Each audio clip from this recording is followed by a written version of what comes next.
এয়া শেখৰজ্যোতি গোস্বামী শেষত কিবা ক'ব পাৰিম শেখৰজ্যোতি গোস্বামী অমিত প্ৰভা মহন্ত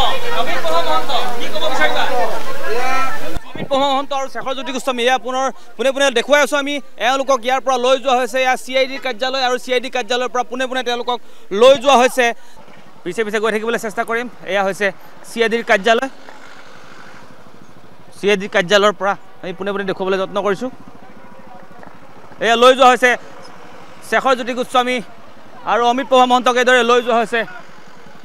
আমি পোনে পোনে দৃশ্য দেখুৱাবলৈ যত্ন কৰিছোঁ তেওঁলোকক CJM আদালতলৈ লৈ যোৱা হৈছে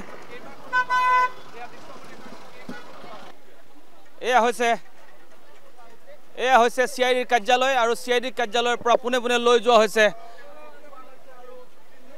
CJM আদালতলৈ আৰু অমিত প্ৰভা মহন্ত শেখৰজ্যোতি গোস্বামী তেওঁলোক দুয়োকে ইয়াৰ পৰা লৈ যোৱাৰ ব্যৱস্থা কৰিছে আমি পোনে পোনে দৃশ্য দেখুৱাই আছোঁ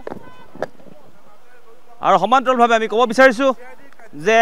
তেওঁলোকক আজি কাৰাগাৰলৈ প্ৰেৰণ কৰা হ'ব কিন্তু ক'লৈ প্ৰেৰণ কৰা হ'ব সেই কথাটো ইতিমধ্যে কিন্তু জানিবলৈ দিয়া নাই আৰু শেখৰজ্যোতি গোস্বামী অমিত প্ৰভা মহন্ত যিয়ে আমি দেখিছিলোঁ যে বিগত সময়ছোৱাত যথেষ্ট মিথ্যাচাৰৰ সহায় লৈছিল এই শেখৰজ্যোতি গোস্বামী আৰু অমিত প্ৰভা মহন্ত তেওঁলোকক এই মুহূৰ্তত লৈ যোৱাৰ বাবে যি ব্যৱস্থা সেই ব্যৱস্থা ইতিমধ্যে কৰিছে আমি পুনৰ দেখুৱাব যত্ন কৰিছোঁ যে এইখন বাহন দেখিছে এই বাহনখনতে তেওঁলোকক লৈ যোৱাৰ ব্যৱস্থা কৰা হৈছে আৰু ইয়াৰ পৰা পোনে পোনে তেওঁলোকক লৈ যোৱা হ'ব আদালতলৈ আৰু আদালতৰ পৰা তেওঁলোকক 14 দিনৰ যিহেতু ন্যায়িক জিম্মালৈ প্ৰেৰণ কৰাৰ এটা নিয়ম আছে সেই নিয়মটো তেওঁলোকে কাৰাগাৰলৈ প্ৰেৰণ কৰিব আৰু কাৰাগাৰলৈ প্ৰেৰণ কৰাৰ পাছতেই তেওঁলোকক যি শুনানি আছে সেই শুনানিসমূহ হ'ব আৰু এই মুহূৰ্তত আমি পুনৰ দেখুৱাব যত্ন কৰিছোঁ এয়া হৈছে CID কাৰ্যালয় আৰু CID কাৰ্যালয়ত এইদৰে বৃদ্ধি কৰা হৈছে তৎপৰতা আমি পুনৰ ক'ব বিচাৰিছোঁ এইদৰে লৈ যোৱা হৈছে আমি তেওঁলোকৰ পিছে পিছে গৈ থাকিবলৈ চেষ্টা কৰিম এয়া হৈছে CID কাৰ্যালয়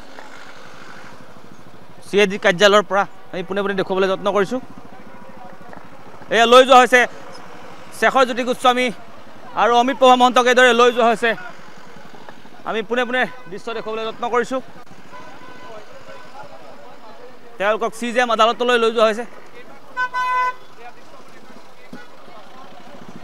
এক পৰিৱেশ